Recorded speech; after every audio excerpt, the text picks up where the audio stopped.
சரி mic use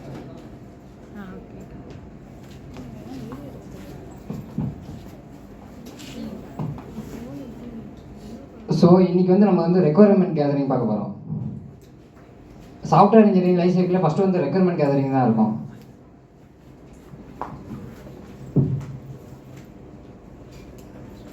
so requirement கேதரிங்கில் first part வந்து இன்டர்வியூ தான். ஜென்ரலாக எல்லா கம்பெனிலையும் வந்து இன்டர்வியூ வச்சு தான் ரெக்குயர்மெண்ட் கேதரிங் பண்ணுவாங்க. Interviews are invaluable for gathering background information on business needs, customers, users, problems and the concerns of support staff and other relevant stakeholders. Interviews can also be used in follow-up to gather more detailed information. Okay, follow-up questions-னா என்னன்னா, இப்போ வந்து நீங்கள் ஒரு ப்ராடக்ட்டில் வந்து என்னென்ன type of users இருக்காங்கன்னு கேட்குறீங்கன்னு வைங்க. இப்போ லெட்ஸே ஒரு டூர் வெப்சைட் வந்து நம்ம எடுத்துக்கலாம். ஒரு டூர் வெப்சைட் வந்து பார்த்தீங்கன்னா டூர் புக் பண்ணுறதுக்கு ஒரு யூசர்ஸ் இருப்பாங்க, நம்மள மாதிரி காமன் யூசர்ஸ்.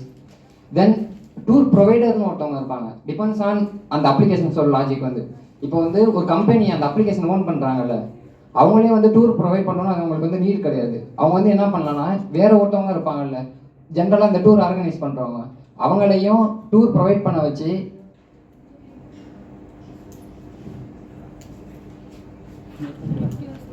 தென் அதோடய அவங்க வந்து ஏர்னிங்ஸ் பண்ணலாம். Then there will be tour guides also. இப்போ நீங்கள் வந்து ஒரு டூர் வெப்சைட் கிரியேட் பண்ணுறீங்க, லைக்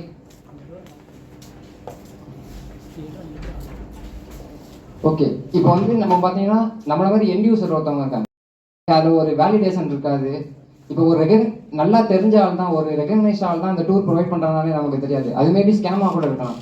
தென் அதனால வந்து அதுக்குன்னு ஒரு பேக்ரவுண்ட் வெரிஃபிகேஷன் பண்ணி தான் ஒரு டூர் ப்ரொவைடரை வந்து நம்ம வந்து அக்னாலேஜ் பண்ணணும். ஸோ நம்ம வந்து ஒருத்தவங்களுக்கு வந்து என்ன ஆக்சஸ் கொடுக்கணும்னு தெரிஞ்சிருக்கணும். இப்போ வந்து நம்ம ஃபர்ஸ்ட் கொஸ்டின் வந்து என்ன மாதிரி யூசர்ஸ் இருக்கணும்னு தெரிஞ்சுக்கிட்டோம். தென் அதோட ஃபாலோ அப் கொஸ்டின் வந்து ஒரு யூசருக்கு என்ன ஆக்சஸ் கொடுக்கணுங்கிறது தான். அதை தான் நம்ம வந்து ஃபாலோ அப் கொஸ்டின்னு சொல்லுவோம். தென் இப்போ ஃபர்ஸ்ட் லைனில் பார்த்தீங்கன்னா ஸ்டேக் ஹோல்டர்ஸ்னு ஒரு வேர்ட் இருக்கும். ஸ்டேக் ஹோல்டர்ஸ்னால் என்னன்னா, இப்போ ஒரு ப்ராஜெக்டால யார் யார் அஃபெக்ட் ஆவாங்களோ அவங்களாம் தான் ஸ்டேக் ஹோல்டர்ஸ். ஒரு அந்த ப்ராஜெக்டில் கான்ட்ரிபியூட் பண்ணுறவங்க, ஒரு டெவலப்பர், ஒரு மேனேஜர், தென் அந்த ப்ராஜெக்டில் இன்வெஸ்ட் பண்ணுற இன்வெஸ்டர், தென் அதை யூஸ் பண்ணுற எண்ட் யூசர், எல்லாமே தான் ஸ்டேக் ஹோல்டர்ஸ்னு சொல்லுவாங்க. ஸோ ஸ்டேக் ஹோல்டர்ஸில் ஃபர்ஸ்ட் வந்து ப்ராஜெக்ட் ஸ்பான்சர். ப்ராஜெக்ட் ஸ்பான்சர் வந்து உங்கள் கம்பெனிக்குள்ளேயும் இருக்கலாம், இல்லை கம்பெனிலேருந்து வெளியவும் இருக்கலாம். தென் செகண்ட் ஒன்று வந்து ப்ராஜெக்ட் மேனேஜர். ப்ராஜெக்ட் மேனேஜர் தான் வந்து உங்களுக்கு வந்து ஒரு பிஸ்னஸில் என்ன லாஜிக் இருக்கணும்னு சொல்லுவாங்க. லைக் இப்போ ஒரு அப்ளிகேஷன், நம்ம ஒரு புக்கிங் அப்ளிகேஷன் கிரியேட் பண்ணுறோம்னா அதில் வந்து நம்ம என்ன மாதிரி காம்போனன்ட்ஸ் இன்டெகிரேட் பண்ணுவோம். ஒரு பேமெண்ட்டுக்கு வந்து நம்ம யூபிஐ பண்ணலாமா, இல்லை வேறு ஸ்டைப் பண்ணுறதுக்கு ஸ்கொயர் பேமெண்ட்னு இருக்குது, இந்த மாதிரி போகலாமா, ஜென்ரலாக ஒரு யூஐ எப்படி இருக்கணும், அந்த மாதிரிலாம் ஐடியாஸ் கொடுக்குறது வந்து ப்ராஜெக்ட் மேனேஜர் தான்.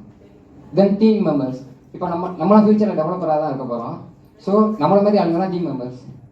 தென் கஸ்டமர்ஸ், கிளைண்ட்ஸ். இதில் வந்து பேஸ்ட் ஆன் த கம்பெனி நம்ம வந்து கிளைண்ட்ஸ் யாருன்னு முடிவு பண்ணலாம். இப்போ லெட்ஸே ஒரு ப்ராடக்ட் பேஸ்ட் கம்பெனி இருக்குன்னு வச்சுக்கோங்க, அதில் வந்து கிளைண்ட் வந்து அந்த கம்பெனிக்குள்ளே இருக்க யாராவது தான் இருப்பாங்க. ஜஸ்ட் ஒரு ப்ராடக்ட் பேஸ்ட் கம்பெனியில் வந்து ஒரு சிஆர்எம்னு ஒன்று சொல்லுவாங்க, கஸ்டமர் ரிலேஷன்ஷிப் மேனேஜ்மெண்ட்னு. இப்போ இந்த சேல்ஸ்லாம் பண்ணுறாங்கல்ல ஜென்ரலாக, இப்போ நான் ஒரு அப்ளிகேஷன் வச்சிருக்கேன், நான் வந்து அதை சேல்ஸ் பண்ணுறேன்னா, என் கம்பெனியில் ஒருத்தவங்க என் அப்ளிகேஷனை சேல்ஸ் பண்ணுற ஒரு சேல்ஸ் டீம் இருக்குன்னா, அதை மேனேஜ் பண்ணுறதுக்கும் நம்ம தான் ஒரு அப்ளிகேஷன் டெவலப் பண்ணி தரணும். ஸோ அந்த அப்ளிகேஷன்ஸ்லாம் மேனேஜ் பண்ணுறதுக்கு ஒரு சேல்ஸ் டீம் இருக்கும். அதுக்கு வந்து நம்ம சிஆர்எம்னு ஒரு அப்ளிகேஷன் வந்து டெவலப் பண்ணி ப்ரொவைட் பண்ணுவோம் உங்களுக்கு. ஸோ இப்போ வந்து ஒரு ப்ராடக்ட் பேஸ்ட் கம்பெனியாக இருந்தால் அந்த கிளைண்ட், அந்த சிஆர்எம்ல இருக்க சேல்ஸ் டீமில் இருக்க ஆளு தான் நமக்கு வந்து கிளைண்ட். தென் நம்ம அந்த டெவலப் பண்ணுறவங்க தான் நம்ம தான் ப்ராஜெக்ட் மேனேஜர். ஸோ இப்போ இதுவே ஒரு சர்வீஸ் பேஸ்ட் கம்பெனி இருக்குன்னு வைங்க, கஸ்டமர் வந்து வெளியே இருந்து வருவாங்க, எனக்கு வந்து இந்த மாதிரி ஒரு அப்ளிகேஷன் வேணும், எனக்கு இந்த மாதிரி ரெக்குயர்மெண்ட் இருக்குது, எனக்கு பண்ணி கொடுங்க அப்படின்னு. ஸோ இந்த கிளைண்ட்ஸும் கஸ்டமர்ஸும் வந்து டிபெண்ட்ஸ் ஆன் வாட் கம்பெனி ஒரு ஒர்க்கிங். தென் எண்ட் யூசர்ஸ் வந்து நம்ம தான். இப்போ நம்மளாம் டெய்லி ஜொமேட்டோ, ஸ்விக்கி, இல்லை யூடியூப்லாம் யூஸ் பண்ணுறோம்ல, நம்ம தான் எண்ட் யூசர்ஸ்.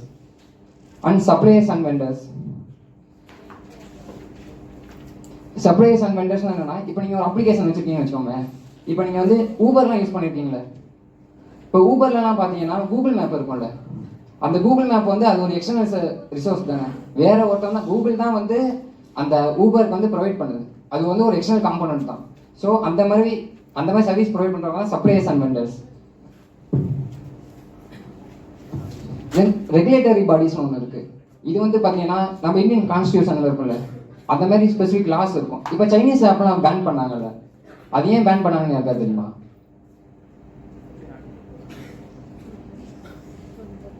ஒரு 40 ஆப்ஸ் பேன் பண்ணாங்க. அது வந்து என்னன்னா, சைனாவில் இருக்க சர்வரில் வந்து இந்தியன் யூசர்ஸோட டேட்டாவை ஸ்டோர் பண்ணுது. ஸோ இந்தியாவில் தான் இந்தியன் யூசர்ஸோட டேட்டா ஸ்டோர் பண்ணணும்னு ஒரு ரூல் இருக்குது. அதனால நீங்கள் வந்து வெளியே ஸ்டோர் பண்ணீங்கன்னா அதனால நமக்கு ஃபியூச்சரில் ப்ராப்ளம் வரும்.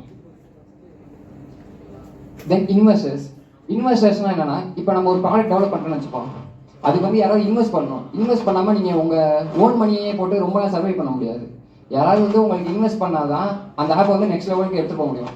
இப்போ வந்து நம்ம ஓன் மணியை போட்டு பேசிக்காக ஒரு ப்ரோட்டோடைப் மாதிரி ரெடி பண்ணிடலாம். பட் அதுக்கு மேலே ஃபர்தராக கொண்டு போனால் நம்ம வந்து இன்வெஸ்டர்ஸ் வேணும்.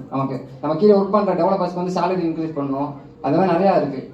அதனால இன்வெஸ்டர்ஸ் வந்து நமக்கு தேவை. நம்ம இந்த இன்வெஸ்டர் மீட்லாம் ஆல்ரெடி தமிழ்நாட்டிலே நடந்தது. சென்னையில் Jan 7 வந்து ஸ்டார்ட் அப் சென்னைன்னு நினைக்கிறேன், இல்லை ஸ்டார்ட் அப் டிஎன் ஒன்று நடந்தது Jan 7 வந்து. அங்கே வந்து நீங்கள் பார்த்தீங்கன்னா உங்கள் ப்ரோட்டோடைப்லாம் கொண்டு போய் நீங்கள் வந்து ஷோகேஸ் பண்ணலாம் இன்வெஸ்டர்ஸில். இதுதான் எங்கள் ப்ராஜெக்ட், ஃபியூச்சரில் இந்த மாதிரி போக போகுது, உங்களுக்கு இன்ட்ரெஸ்ட் தான் இன்வெஸ்ட் பண்ணுங்க அப்படின்னு.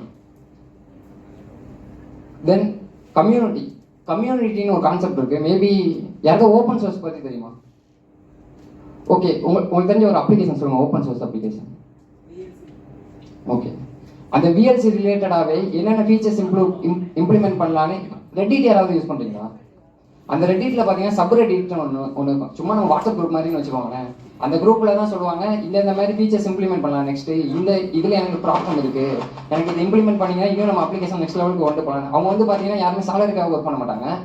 ஜஸ்ட் அவங்க வந்து பார்த்தீங்கன்னா இண்டிபெண்டாக கான்ட்ரிபியூட் பண்ணுவாங்க ஒரு அப்ளிகேஷனுக்காக. தென் சூப்பர் அட்மின்ஸ் நான் சொன்னேன்ல, அந்த ஒரு ப்ராடக்ட்டை வந்து ஒருத்தவங்க மற்றவங்க ப்ரொவைட் பண்ணுவாங்க, சாஸ்ன்னு சொல்லுவாங்க, சாஃப்ட்வேர் ஆஸ் அ சர்வீஸ்னு. அதை ப்ரொவைட் பண்ணுறவங்க தான். இப்போ நான் முன்னாடி ஒரு எக்ஸாம்பிள் சொன்னேன், டூர் ப்ரொவைடர் அப்படின்னு. அவங்க வந்து ஒரு டூர் சப்மிட் பண்ணாலுமே நீங்கள் அது அவங்கள வந்து என்ன பண்ணணும்னா, அந்த டூர் கரெக்டாக செக் பண்ணிட்டு தான் நீங்கள் வந்து அவங்கள வந்து லிஸ்டிங் பண்ண வரணும். அப்படி லிஸ்டிங் பண்ண உள்ளனா வச்சுக்கோங்க, அதுவுமே நிறைய ஸ்பேம் ஆக சான்ஸ் இருக்குது, நிறைய ஸ்கேம் பண்ணலாம் அவங்க. ஸோ அதை வந்து அப்ரூவ் பண்ணுறவங்க தான் சூப்பர் அட்மின்ஸ். தென் டூர் ப்ரொவைடர்ஸ் நான் ஆல்ரெடி சொன்ன மாதிரி அவங்க வந்து இந்த டூர் ப்ரொவைடர்ஸ்லாம் என்னன்னா, நீங்கள் ஃபஸ்ட்டு இனிஷியலாக ஃப்ரீயாகவும் கொடுக்கலாம், இல்லைனா சப்ஸ்கிரிப்ஷன் பேஸ்லையும் கொடுக்கலாம். இப்போ வந்து எனக்கு 3 monthsக்கு இவ்வளோ பே பண்ணு, ஒரு $10 பே பண்ணு சப்ஸ்கிரிப்ஷன் பேஸில், அதில் வர ஹேண்டிங்ஸில் 10% உனக்குங்கிற மாதிரி அவங்க வந்து நம்ம கான்ட்ரிபியூட் பண்ண வைக்கலாம். பட் இனிஷியலாக இப்படி நம்ம வைக்க முடியாது. இனிஷியலாக வந்து நம்ம உங்களுக்கு ஃப்ரீயாக கொடுத்து தான் தென் தான் உங்களுக்கு அது பிடிச்சிருந்தா தான் தென் அதை வந்து நம்மளால் சப்ஸ்கிரிப்ஷன் மாதிரி ஏதாவது இம்ப்ளிமெண்ட் பண்ண முடியும்.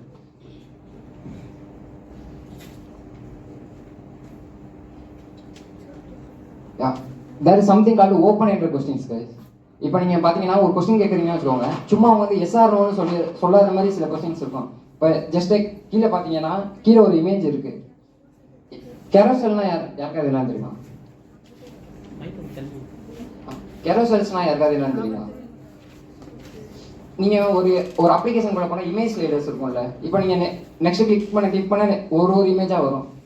இப்போ நீங்கள் ஸ்விக்கி அந்த மாதிரி எதாவது பார்த்தீங்கன்னா அந்த மாதிரி கெரோசெல்ஸ் இருக்கும்.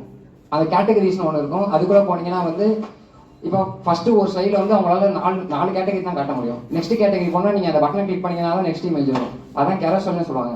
அந்த மாதிரி ஒரு கண்டென்ட்டை ஷோ பண்ணுமா, இல்லை கிரிட்னு சொல்லுவாங்க. இப்போ நீங்கள் ரெண்டாவது பார்த்தீங்கன்னா கீழே கிரிட் ஸ்டைல்னு ஒன்று இருக்கும். அந்த ஸ்டைலாக ஷோ பண்ணுமாங்கிறது வந்து நீங்கள் வந்து முடிவு பண்ணணும். இந்த மாதிரி 2 டைப் வருமா, இந்த டைப்பில் வந்து இந்த டிஸ்அட்வான்டேஜ் இருக்குது, அந்த மாதிரிலாம் நீங்கள் வந்து இந்த டைப்னா அப்ளிகேஷன் ஒன்றும் ஃபாஸ்ட்டாக இருக்கும், சீக்கிரம் லோட் பண்ணலாம், அந்த மாதிரிலாம் முடிவு எடுக்கலாம் நீங்கள். So I already told you what is follow up questions. So கீழே இருக்க பாயிண்ட் அதான் சொல்லுது. ஒரு கொஸ்டின் நீங்கள் கேட்டிங்கன்னா அதுக்கு கிளைண்ட் கிட்ட இருந்து பதில் வந்த அப்புறம் நெக்ஸ்ட் அதுலேருந்து இன்னொரு கொஸ்டின் கேட்கணும் நீங்கள். லைக் எந்த மாதிரி ஆக்சஸ் ப்ரொவைட் பண்ணலாம் அந்த மாதிரி.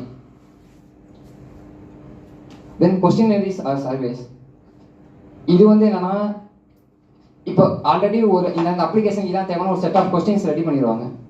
ரெடி பண்ணிட்டு என்னன்னா, இப்போ நம்ம கூகுள் மீட்டெல்லாம் ஏதாவது கூகுள் ஃபார்ம்ஸ்லாம் ஏதாவது ஃபில் பண்ணுவோம்ல, சும்மா உங்கள் ஒப்பீனியன் போடுவீங்க, இல்லைன்னா ஏதாவது ஒரு டேட்டா ஃபில் பண்ணுவீங்கல்ல, அந்த மாதிரி என்ன பண்ணுவாங்க, ஃபார்ம்ஸை வந்து எல்லாருக்கும் சென்ட் பண்ணி விட்ருவாங்க. ஃபார்ம் சென்ட் பண்ணோன்னா அவங்க என்ன பண்ணுவாங்க, இப்போ இந்த ஃபீச்சர் நம்ம இம்ப்ளிமெண்ட் பண்ணலான்னு இருக்கோம்னா இது கரெக்டாக தப்பா, இல்லை என்னென்ன டிஸ்அட்வான்டேஜ் இருக்குன்னு அவங்க வந்து சொல்லணும். இது வந்து பார்த்தீங்கன்னா ஈஸியாக வந்து நிறைய பேர்த்துக்கு இதை வந்து சென்ட் பண்ணிடலாம். இப்போ ஜஸ்ட் ஒரு இன்டர்வியூ நம்ம வந்து ரெடி பண்ணுறோன்னு வச்சுக்கோங்களேன். இப்போ நம்ம நார்மலாக செமினார் எடுக்கிறதுக்கே உங்களுக்கு எவ்வளோ டைம் ஆச்சு. இப்போ ஒருத்தவங்க லேட்டாக வந்தாங்க, இதே மாதிரி ப்ராப்ளம் இருக்குல்ல. அதனால எல்லாருமே எல்லா டைம்லையும் அவைலபிளாக இருக்க மாட்டாங்க. இப்போ ஒரு கம்பெனி சிஇஓலாம் பார்த்தீங்கன்னா அவங்களுக்குலாம் பொழுதனைக்கும் வேலையாக தான் இருக்கும். நம்ம சிஇஓனா ஓகே பெரிய ஹை லெவல் போஸ்ட்டாக இருப்பாங்க, எப்போவுமே ஜாலியாக இருப்பாங்க அப்படின்னு நினச்சிட்டு இருப்போம். பட் அப்படி கிடையாது. சிஓஸ்க்கு வந்து நிறைய வேலை இருக்கும். இன்வெஸ்டர் தேடுறது, அந்த மாதிரி கிளைண்ட் வந்து ப்ராஜெக்ட் வாங்குறது, இந்த மாதிரி நிறைய விஷயம் இருக்குது. ஸோ எல்லாருமே எல்லா டைம்லாம் அவைலபிளாக இருக்க மாட்டாங்க. அதனால தான் இன்டர்வியூ எடுக்கிறது வந்து உங்களுக்கு நிறையா டிலே எடுக்கும். ஒருத்தவங்கள்ட்ட அவங்கள்ட்ட டைம் இருக்கா என்னன்னு கேட்டு அவங்களுக்கு பற்றி நம்ம வந்து இன்டர்வியூ அலோகேட் பண்ணோம். இதுவே வந்து நமக்கு ரொம்ப டைம் ஆகிடும். ஸோ அந்த டைம் எடுக்கிறத கம்மி பண்ணுறது தான் கொஸ்டினரிஸ்னு ஒன்று இருக்குது. பட் இதில் வந்து டிஸ்அட்வான்டேஜ்னா நீங்கள் வந்து ஃபாலோ அப் கொஸ்டின்ஸ் கேட்க முடியாது. ஒரு இந்த ஃபீச்சர் இம்ப்ளிமெண்ட் பண்ணலாமான்னு மட்டும் தான் கேட்க முடியுமே தவிர அதுலேருந்து இன்னொரு கொஸ்டின் வந்து நம்மளால் கேட்கவே முடியாது. ஸோ அதான் கொஸ்டினரிஸ் சர்வீஸோட டிஸ்அட்வான்டேஜ். தென் யூசர் அப்சர்வேஷன் ஒன்று இருக்குது.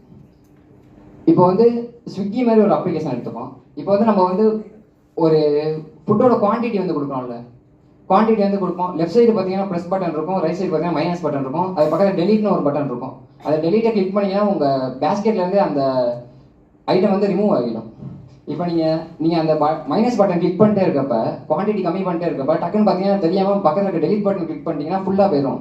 இப்போ நீங்கள் என்ன பண்ணணும், திரும்ப அதை வந்து ஃபஸ்ட்லேருந்து கொடுக்கணும். இந்த மாதிரி சின்ன யூஐ டிஃபிகல்ட்டிஸ்லாம் இருக்கும். நீங்கள் பார்த்தீங்கன்னா ஒழுங்காக நம்ம வந்து யூஸரை அப்சர்வ் பண்ணாமல் ஃபஸ்ட்டு எடுத்தோன்னு இம்ப்ளிமெண்ட் பண்ணியிருந்தா தென் நம்ம என்ன பண்ணலாம், யூஸருக்கு வந்து அது கன்வீனியண்ட்டாக இருக்கா, நம்ம ஒரு சின்ன ஒரு பட்டனை ஒரு இடத்துல ப்ளேஸ் பண்ணுறதுலேருந்து எல்லாத்துலேயுமே நம்ம யூஸருக்கு வந்து கன்வீனியண்ட்டாக இருக்கான்னு பார்க்கணும். ஸோ அதான் யூசர் அப்சர்வேஷன் சொல்லுவாங்க. இதில் வந்து ரெண்டு விஷயம் இருக்குது. ஒன்று வந்து பேசிவ் அப்சர்வேஷன், இன்னொன்று வந்து active observation. Active voice passive voice மாதிரி தான். இப்போ ஆக்டிவ் அப்சர்வேஷனாக நீங்கள் வந்து பக்கத்தில் இருந்து ஒருத்தன் என்ன பண்ணுறான்னு பார்த்துருப்பீங்க, அவன் வந்து டிஃபிகல்ட்டி ஃபேஸ் பண்ணுறாங்க. ஆக்டிவ் அப்சர்வேஷன்னா அனாலிட்டிக்ஸ்னு ஒன்று இருக்கும், எல்லா அப்ளிகேஷன்லையும் பார்த்துருப்பீங்க. சில பேர் பார்த்தீங்கன்னா ஃபுட்டை ஆர்டர் பண்ணுற வரைக்கும் போவாங்க, பட் ஆர்டர் பண்ண மாட்டாங்க. ஏன்னா அவங்க ரெக்கவர் பண்ணுற சில இது இருக்காது. இப்போ பார்த்தீங்கன்னா கூகுள் பே இருக்காது, ஃபோன்பே இருக்காது, அந்த மாதிரி ஏதாவது சம்திங் அவங்களுக்கு ப்ராப்ளம் இருக்கும் பேமெண்ட் பண்ணுறதுல. இப்போ என்னன்னா ஒரு அப்ளிகேஷன் ப்ரொவைடராக நான் வந்து அதை கண்டுபிடிக்கணும். இப்போ யூசர் வந்து இது வரைக்கும் வராங்க, ஏன் வந்து நம்ம ஒர்க் பண்ண மாட்டேங்கிறாங்க அப்படின்னு வந்து நம்ம கண்டுபிடிக்கணும். அதான் யூசர் அப்சர்வேஷனுங்கிறது. டாக்குமெண்ட் அனாலிசிஸ் எப்போவுமே எப்போ பண்ணுவோம்னா, ஒரு அப்ளிகேஷன் வந்து நம்ம ஆல்ரெடி டெவலப் பண்ணிட்டோம், பட் இப்போ வந்து அதை வந்து நியூ டெக்னாலஜிக்கு மைக்ரேட் பண்ணுறோம். இப்போ வந்து ஓல்டு அப்ளிகேஷன்லாம் பார்த்தீங்கன்னா பிஹெச்பியில் இருக்கும். பிஹெச்பிலாம் பார்த்தீங்கன்னா ரொம்ப பழசு, 1993 வந்தது. அதெல்லாம் பார்த்தீங்கன்னா இப்போ அதை விட நிறைய அட்வான்ஸ்லாம் இருக்குது. ரியாக்ட், நெக்ஸ்ட்.js, ஆங்குலர் அப்படி இப்படின்னு ஃப்ரண்ட் எண்டுக்குன்னே தனியாக வந்துச்சு, பேக் எண்டுக்குன்னு தனியாக வந்துச்சு. இப்போ பிஹெச்பியில் பார்த்தீங்கன்னா ஃப்ரண்ட் எண்டும் பேக் எண்டும் ஒன்றா தான் இருக்கும். ஸோ இப்போ இந்த ஃப்ரேம் ஒர்க் வந்துட்டதுனால இன்னும் நம்மளால் எஃபிஷியண்டாக அப்ளிகேஷன் வந்து கிரியேட் பண்ண முடியும். அதனால இப்போ இந்த மாதிரி மைக்ரேஷன்லாம் பண்ணுறோன்னு வச்சுக்கோங்க. இப்போ ஆல்ரெடி ஒரு அப்ளிகேஷன் டெவலப் பண்ணுறப்பே அவங்க வந்து ஒரு டாக்குமெண்டேஷன் கிரியேட் பண்ணி வச்சிருப்பாங்க ஒரு அப்ளிகேஷன் ஃப்ளோக்கு. ஃபர்ஸ்ட் வந்து அப்ளிகேஷனில் ஃப்ரண்ட் பேஜில் இதுதான் இருக்கணும், தென் இந்த மாதிரி தான் யூசர்கிட்ட டீட்டெயில்ஸ் வாங்கணும். அது இப்போ வந்து நீங்கள் இப்போ ஒரு பேஸ்கெட்டில் வந்து ஃபுட்டு ஆட் பண்ணிட்டீங்கன்னு வச்சுக்கோங்க. நெக்ஸ்ட்டு அவங்க சப்மிட் கொடுக்குறப்ப அது என்ன பேஜ் போடணும், நம்ம யூசர்கிட்ட இன்ஃபர்மேஷன் வாங்கணுமா வேணாமா, தென் அவங்க பேமெண்ட் எந்த மாதிரி பண்ணணும், பேமெண்ட்டுக்கு வந்து டேக்ஸ் இருக்கா என்ன, அந்த மாதிரிலாம் வந்து இவங்க ஆல்ரெடி டாக்குமெண்ட் பண்ணி வச்சுருப்பாங்க ஒரு விஷயத்த, ஒரு அப்ளிகேஷனோட ஃப்ளோவை. அதை வந்து இப்போ நீங்கள் நெக்ஸ்ட்டு மைக்ரேஷன் போகிறப்ப வந்து அதெல்லாம் வந்து நீங்கள் செக் பண்ணணும், ஒரு ஃப்ளோ நம்ம கரெக்டாக தான் பண்ணுறோமா இல்லை நம்ம இஷ்டத்துக்கு ஒன்று பண்ணுறோமா அப்படின்னு. அதில் ரெண்டு டைப் இருக்குது, ASIS process analysis and gap அனாலிசிஸ்னு. ஏஎஸ்ஐஎஸ் ப்ராசஸ் அனாலிசிஸ்னால் இப்போ ஒரு அப்ளிகேஷன் ஆல்ரெடி இருக்குன்னு வச்சுக்கோங்க, நம்ம வந்து அதில் இன்னும் எங்கெங்கே வந்து இம்ப்ரூவ்மெண்ட்ஸ் பண்ணலான்னு பார்ப்போம். இப்போ வந்து ஒரு ஃபீச்சர் இருக்குன்னு வச்சுக்கோங்க, லெட்ஸ் ஃபில்டரிங் இருக்குன்னு வச்சுக்கோங்க.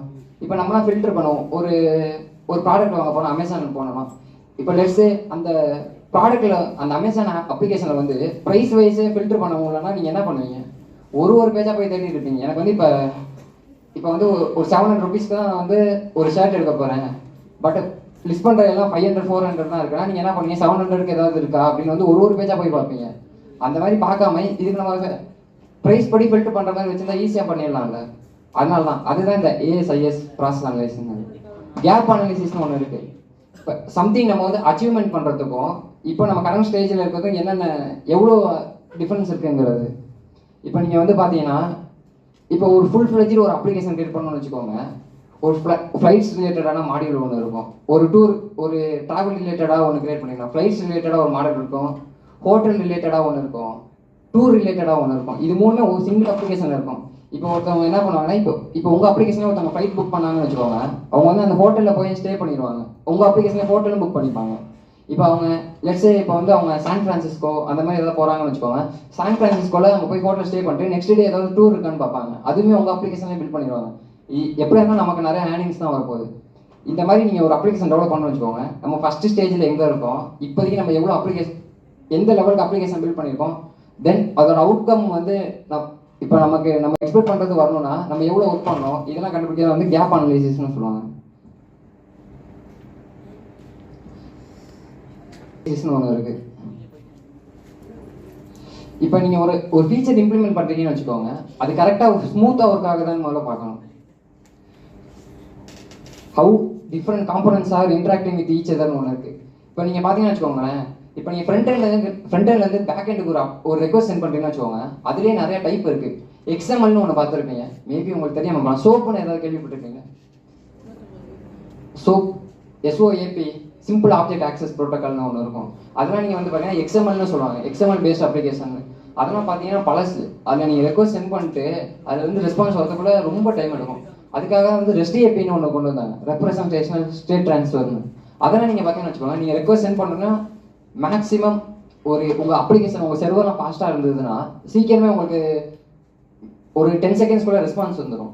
ஸோ அந்த மாதிரி இப்போ ஒரு காம்போனண்ட்டும் ஃப்ரண்ட் எண்டுங்கிறது ஒரு காம்போனண்ட் வச்சுக்கோங்க, பேக் எண்டுங்கிறது ஒரு காம்போனண்ட் வச்சுக்கோங்க. இது ரெண்டும் இன்ட்ராக்ட் பண்ணுறப்ப அது எவ்வளோ எஃபிஷியண்டாக பண்ணுறது நம்ம வந்து செக் பண்ணணும். அதை தான் வந்து இந்த இன்டர்ஃபேஸ்னு சொல்லுவாங்க. இப்போ எண்ட் யூசர் இன்டர்ஃபேஸ்னு ஒன்று இருக்குது, லைக் பட்டன், ஃபார்ம்ஸ் அண்ட் மெனூஸ்னு. இப்போ நம்ம ஒரு யூசர்ட்டு வந்து நிறைய டீட்டெயில்ஸ் வாங்கணும்னு வச்சுக்கோங்க. யூசர்ட்டு வந்து இப்போ உங்கள் நேம் என்ன, எந்த காலேஜில் படிக்கிறீங்க, ஏஜ் என்ன, டேட் ஆஃப் பர்த்து, அட்ரஸ்ஸு, நிறையா வாங்குவோம். சில நேரம் ஒரு 15-16 இன்புட்ஸ் ஃபீல்ட்ஸ் இருக்கும். பட் அதெல்லாம் நீங்கள் ஒரே டைமில் போய் அவனுக்கு யூசருக்கு வந்து ஷோ பண்ணிங்கன்னு வச்சுக்கோங்க, என்ன இவ்வளோ இருக்குது, நான் இவ்வளோ உட்காந்து பில்ட் பண்ணியிருக்கோமா யோசிப்பாங்க. இதே அதை வந்து ஒரு ஸ்டெப் பை ஸ்டெப் ஃபார்மாக வச்சிங்கன்னு வச்சுக்கோங்க. இப்போ வந்து ஃபஸ்ட்டு ஒரு 4 டீட்டெயில்ஸ் இம்ப்ளிமெண்ட் பண்ணோம்னா நெக்ஸ்ட்டு கொடுத்தானா அடுத்த 4 டீட்டெயில்ஸ் வரும், நெக்ஸ்ட்டு கொடுத்தா அடுத்த 4 டீட்டெயில்ஸ் வரணும். அவனுக்கு வந்து ஈஸியாக இருக்கும். அவனுக்கு நிறையா ஃபில் பண்ண மாதிரியே தெரியாது. ஒரு இதுக்கு 4 தானே பண்ணுறோம், ஓகே ஈஸியாக தான் இருக்குங்க மாதிரி. நீங்கள் எடுத்தோன்னா அவன்கிட்ட போய் இவ்வளோ கண்டென்ட் இருக்குன்னு நீங்கள் ஷோ பண்ணிங்கன்னு வச்சுக்கோங்க, அவனுக்கு அதை ஃபில் பண்ணுற இன்ட்ரெஸ்ட்டே இருக்காது. தென் சிஸ்டம் இன்டர்ஃபேஸஸ்னு ஒன்று இருக்குது. நீங்கள் என்ன மாதிரி டேட்டா பேஸ் யூஸ் பண்ணுறீங்க, சர்வர்ஸ் யூஸ் பண்ணுறீங்க. இப்போ எல்லா அப்ளிகேஷன்ஸுமே நம்ம ஒரே டேட்டா பேஸை யூஸ் பண்ண மாட்டோம், மல்டிபிள் டேட்டா பேஸ் கூட யூஸ் பண்ணுவோம். இப்போ லெட்ஸே இந்தியாவுக்கு ஒரு டேட்டா பேஸ் யூஸ் பண்ணுறோம். ஏன்னா நான் சொன்னேன் ஆல்ரெடி, உங்களுக்கு இந்தியன் யூசர்ஸ்னால் இந்தியா டேட்டா பேஸில் தான் நீங்கள் வந்து ஸ்டோர் பண்ணணும். இல்லைனா அதனால் உங்களுக்கு நிறைய லாஸ் வரும். ஸோ நம்ம என்ன டேட்டா பேஸ் யூஸ் பண்ணுறோம், சர்வர்ஸ் வந்து எங்கே இருக்குது, சர்வர்ஸ்லேயே நிறையா டைப்ஸ் இருக்குது, அது நம்ம போக பார்ப்போம். Then modules within the system. இப்போ நான் சொன்னேன் ஹோட்டல்ஸ், ஃப்ளைட்ஸ், டூர்ஸ்னு, இதெல்லாம் தான் மாடியூல்னு சொல்லுவாங்க. ஒரு மாடியூலுமே செப்பரேட் ஃப்ளோ இருக்கும். நீங்கள் புக்கிங் பண்ணுறது பார்த்தீங்கன்னா தென் எக்ஸ்டர்னல் இன்டர்ஃபேஸஸ்னு ஒன்று இருக்குது. நான் ஆல்ரெடி சொன்னேன் உங்கள்கிட்ட கூகுள் APIs தான். அதெல்லாம் வந்து எக்ஸ்டர்னல் இன்டர்ஃபேஸஸ் தான். ஏன்னா நம்ம வந்து வெளியே இருந்து தானே ஒருத்தவங்கள்ட்ட இருந்து வாங்குறோம். அது கூகுள் API மட்டும் கிடையாது, அந்த மாதிரி நிறைய விஷயம் இருக்குது. லெட்ஸ் இந்த டேட்டா பேஸ் இருக்குல்ல, டேட்டா பேஸ் கூட நம்ம MongoDBன்னு ஒன்று யூஸ் பண்ணியிருக்கோம். எத்தனை பேர் யூஸ் பண்ணியிருக்கீங்க? இப்போ நீங்கள் MongoDB பார்த்தீங்கன்னா Mongo Cloudனு ஒன்று இருக்கும். அதில் தான் நீங்கள் அப்ளிகேஷன் யூஸ் பண்ணுவீங்க. ஒரு என்டர்பிரைஸ் லெவலில் அப்ளிகேஷன் போகிறீங்க, இல்லை மற்றவங்க ஒரு யூசருக்கு வந்து சர்வீஸாக ப்ரொவைட் பண்ண போகிறீங்கன்னா அந்த MongoDBலேருந்து தான் நீங்கள் ஒரு இது வாங்கணும், கிளஸ்டர்னு சொல்லுவாங்க அது பேர். ஒரு டேட்டா பேஸ் வந்து நீங்கள் வாங்கணும். இதெல்லாம் வந்து எக்ஸ்டர்னல் ஃபேக்டர்ஸில் தான் வரும். இப்போ நீங்கள் வந்து அங்கே அந்த MongoDBயில் வந்து ஒரு ப்ராப்ளம் வந்துச்சுன்னு வைங்களேன், உங்கள் அப்ளிகேஷன் தான் டவுனாக இருக்கும். ஸோ இதுவும் தான் எக்ஸ்டர்னல் இன்டர்ஃபேஸஸ்னு சொல்லுவாங்க. இதுவும் தான் உங்கள் அப்ளிகேஷன் வந்து கான்ட்ரிபியூட் பண்ணுது.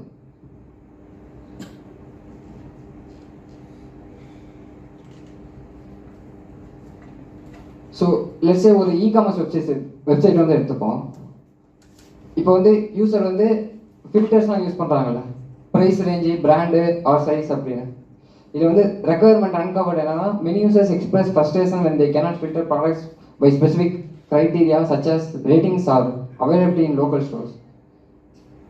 Action based on user observation வந்து நீங்கள் என்ன பண்ணலாம், ஓகே இவன் இந்த ஃபீச்சர் இல்லாதனால தான் வந்து ஃப்ரஸ்ட்ரேஷன் ஆகிறான், இதை நம்ம இம்ப்ளிமெண்ட் பண்ணுறோன்னா வந்து நம்ம வந்து யூசர்ஸை இன்க்ரீஸ் பண்ண முடியும். இப்போ வந்து உங்களுக்கு காம்படிட்டர்லாம் இருப்பாங்க, ஒரு அப்ளிகேஷன் டெவலப் பண்ணுறீங்கன்னா. இப்போ ஒரு ஃபுட்டுனாலே வச்சுப்போமே, நமக்கு நல்லா தெரிஞ்ச ஃபுட்டு தான். ஸோ அது சொல்கிறேன். இப்போ ஸ்விக்கி இருக்காங்க, ஜொமேட்டோ இருக்காங்க. இப்போ நம்ம யார் நிறைய ஆஃபர் தராங்க, எதில் நம்மளால சீக்கிரம் ஆர்டர் பண்ண முடியுதுங்கிற பேஸ் பண்ணி தானே நம்ம ஒரு அப்ளிகேஷன் சூஸ் பண்ணுவோம். அந்த மாதிரி அவங்கள்ட்ட இல்லாத ஃபீச்சர்ஸ் என்ன இருக்குன்னு பார்த்து நம்ம அதை இம்ப்ளிமெண்ட் பண்ணால் தான் நம்மளால காம்படிஷனில் ஜெயிக்க முடியும். செக் அவுட் ப்ராசஸ்னு ஒன்று இருக்குது கைஸ். செக் அவுட் ப்ராசஸ்னால் என்னன்னா, நீங்கள் ஒரு அப்ளிகேஷன் பே பண்ணுறீங்கல்ல, அதுதான் வந்து நம்ம செக் அவுட் ப்ராசஸ்னு சொல்லுவோம். அந்த செக் அவுட் ப்ராசஸ் வந்து நம்ம எந்த அளவுக்கு யூசருக்கு வந்து ஃப்ரெண்ட்லி ஆகிறோங்கிறது தான் முக்கியமே. அப்போ தான் நிறைய பேர் வந்து எல்லாம் பேஸ்கெட்லாம் ஐட்டம்ஸ் ஆட் பண்ணிடுவாங்க, பட் இதே ஆர்டரே பண்ண மாட்டாங்க. ஏன்னா இப்போ இந்தியானா வந்து பேசிக்காக எல்லாருமே யூபிஐ தான் யூஸ் பண்ணுறாங்க. அவங்களுக்கு வந்து நீங்கள் ஸ்வைப்புன்னு ஒன்று புதுசாக கொண்டு போய் கொடுத்தீங்கன்னு வச்சுக்கோங்க, அவங்களுக்கு என்னன்னே தெரியாது, அவங்க அதோட ஃபெமிலியராகவே இருக்க மாட்டாங்க. இப்போ நீங்கள் போய் ஸ்வைப்பை கொடுத்தீங்கன்னா உங்களுக்கு அது மேபி உங்களுக்கு அதில் எப்படி ஒரு நம்ம கார்டு கொடுக்கணுமா, கிரெடிட் கார்டு இருந்தால் தான் அதில் வந்து நீங்கள் வந்து இது பண்ண முடியும், ஒரு ஆர்டர் சப்மிட் பண்ண முடியும். இது இப்போ யூஎஸ்ல பார்த்தீங்கன்னா நிறைய பேர் கிரெடிட் கார்டு வச்சிருப்பாங்க, பட் இந்தியாவில் அப்படி கிடையாது. ஸோ இந்தியாவில் வந்து எல்லாமே யூபிஐயோட தான் ஃபெமிலியராக இருப்பாங்க. ஸோ நம்ம வந்து அதுக்காக என்ன பண்ணணும், யூபிஐ வந்து இன்டெகிரேட் பண்ணணும். தென் மொபைல் இன்டர்ஃபேஸ் யூசேஜ். நிறையா பேர் இப்போ வந்து மொபைலுக்கு அப்ளிகேஷன் வச்சுருக்காங்க, பட் இருந்தாலுமே நீங்கள் ஒரு ஏர்பிஎன்பின்னு ஒரு வெப்சைட் இருக்குது, பார்த்துருப்பீங்க, ஹோட்டல்ஸ் புக் பண்ணுறது. இப்போ நீங்கள் ஏர்பிஎன்பி அப்ளிகேஷன் பார்த்தீங்கன்னா ரொம்ப மோசமாக இருக்கும். ஏர்பிஎன்பி வெப்சைட் பார்த்தீங்கன்னா மொபைல் ஆக்சஸ் பண்ணுறது ரொம்ப நல்லாயிருக்கும். ஸோ நான் என்ன பண்ணுவேன்னா, அந்த வெப்சைட் தான் நான் ப்ரிஃபர் பண்ணுவேன். ஏன்னா அதில் வந்து ஆஃபர்ஸ்லாம் ஃப்ரண்ட் பேஜ்லேயே போட்டிருப்பாங்க, பட் ஏர்பிஎன்பி அப்ளிகேஷன் அப்படி கிடையாது, வெறும் ஹோட்டல்ஸ் மட்டும் லிஸ்ட் பண்ணி வச்சிருப்பாங்க. ஸோ நான் வந்து மொபைல் இன்டர்ஃபேஸையும் எப்படி நான் இம்ப்ரூவ் பண்ணுறேன்னு பார்க்கணும் ஒரு அப்ளிகேஷன் ப்ரொவைட் பண்ணுறப்பையும்.